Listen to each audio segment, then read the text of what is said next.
Magandang araw mga kaibigan. Bigyan natin ng reaksyon itong post ni Ed Alonan. Tungkol ito sa mabilis na aksyon ni Mayor Moreno. Kinasuhan ng isang kontraktor sa Manila na 1.4 billion ang nakuha niyang kontrata sa flood control project. Ito. Who is the mastermind of the contractor in the House of Representatives? Ito, sa One News na post, Manila City Mayor Isko Moreno has ordered the filing of charges against GLC Construction and Supply after it allegedly demolished the Rizal Avenue Sports Athletics Complex covered court in Santa Cruz, Manila without permission. Okay, so itong GLC Construction Supply na ito, nakalagay dito it had previously secured over 1.43 billion worth of flood control projects in Manila. Galing, ano? So, ang pagsampa ng kaso hindi pa related sa flood control dahil ongoing pang investigation. Ang sasampahan nila itong contractor nito kasi yung isang sports complex sa Santa Cruz, Manila, dinimulis without permission, wala nga, basta lang. Tapos pinatayuan ng ibang facility panahon ni Congressman Joel Chua noong 19 Congress ata. Kaya ito, nagkakaroon ng mainit na bangayan between Congressman Chua at Mayor Moreno. Sabi ni Congressman Chua, bully. Siyadong bully yung mayor na yan. So, hindi na nagpapatinag si Mayor Moreno, basta napamura siya nung binisita niya. Bakit dinimulis? Kasi parang wala nang batas sa Manila kung ganyan na ididimulis mo lang government property, hindi ka magpaalam sa city government. The facility, yung giniba na facility, itong construction na parang connected kay Congressman Chua. The facility valued at approximately 10.4 million previously served as an evacuation center. Ito na panahon ni Congressman Chua as 19th Congress pa ito.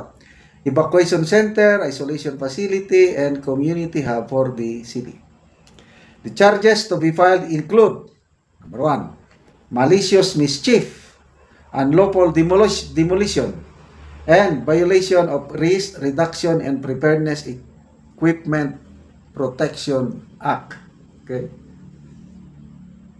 Yan. It was also discovered that the contractor had previously secured over 1.43 billion worth of flood control projects in Manila. Malakas ito na contractor. Laki, oh. Tapos, binabaha ang Metro Manila, lalo na Manila. Itong last week lang ata, nakita ko, may video kong napapanood. Tubig. Taas na tubig. Pumasok mismo sa Manila City Hall. Okay, so comments, Apolinario Kuja. Kung sa isang Manila District Congressman galing ang pundo niya, dapat ibunyag ang pangalan at isama sa demanda. Later on na lang yan siguro. Alam naman natin, sino yung congressman? Hindi man lang pinangalanan, ba't alam na. Indailo Almeida, they have to pay for what they illegally destroyed and illegally demolished. Alvin, this provides a glimpse of the reason why there is gigantic setbacks at the office of the previous Manila mayor. Gigi, Yorme is all for the bite while others are just barking, good job, mayor. Yan, action kagad eh. Kaya mga ganitong mayors ang kailangan natin. Yorme, Mayor Magalong, Mayor Belmonte, Mayor Vico Soto. Alang, nakakalungkot. Speaking of mayors, yung petition for accountability, transparency, justice sa flood control, kakaunti pa lang ang pumirma. Out of 1,642 mayors, only 71 ang pumirma. Anong ibig sabihin? So, pinapabayaan na lang ang korupsyon sa flood control project. Bakit hindi natin tulungan sina Mayor Magalong By the way, may nakita akong magandang post kanina. Tandali ah. Ito, speaking of mayors for good governance. Post ni General Lisander Suerte, member of PMA Class 82, classmate ni General Magalong, Mayor Magalong. Ito, statement in support of Mayor Magalong and good governance. Ito, statement ng buong PMA Class 82. Karamihan ito, mga generals, nakasabay ko. Okay, the PMA Sandigan Class of 1982 stands with our esteemed Mr. Mayor Benji Magalong. We strongly support Mayor Magalong's advocacy for good governance.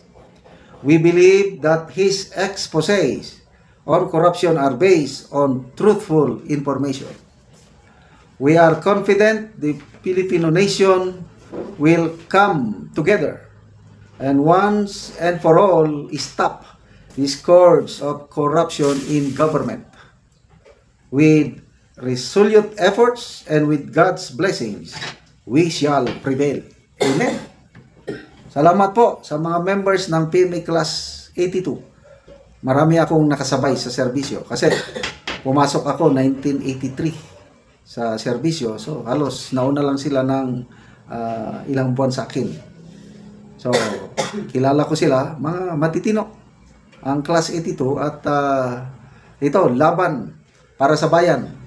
Niloloko tayo nitong mga corrupt and ulitin ko, itong mga ganitong mayors ang kailangan natin. Mayor Isko, Mayor Magalong, Mayor Vico Soto, Mayor Joy Belmonte, Mayor City Hataman at iba pa na leaders ng Mayors for Good Governance.